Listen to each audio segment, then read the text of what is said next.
Magandang tanghali po sa inyong lahat guys at mga ka-sexy. So for today's cooking vlog, magluluto po tayo ng sinabawang isda. So first off, igigisa po natin yung sibuyas at kamatis. So ayan po guys, haluin po natin yung 2 sangkap na yam. Yan, hanggang maluto po yung kamatis sa sibuyas. Ayan, igisa-gisa po natin sa canola oil. And then, pagluto na po yung 2 sangkap na yun guys, ilagay na po natin yung fish natin. Ayan.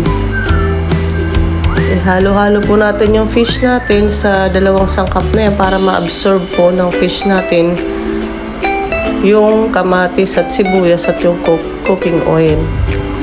So, after that guys, lagyan natin ng kunting asin para may lasa po siya. Ayan, tapos haluin naman ulit natin guys. And then, budburan po natin ng konting magic sarap. Ayan guys, kita nyo naman. And then, lagyan na po natin siya ng water. So, depende po sa atin guys kung gaano kadami po yung water na ilalagay po natin. At after that guys, pag medyo kumukulo na yung sabaw, lagay na po natin yung siling haba. Ayan. And then, budburan po natin ng ground pepper. So, ayan guys. After that, ilagay na po natin yung last na sangkap ay yung talbos. So, depende rin po sa inyo guys kung anong klaseng gulay po ang i-add nyo po sa fish nyo.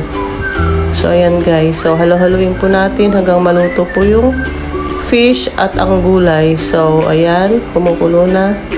And, luto na guys. Ready to serve and eat. Let's eat lang.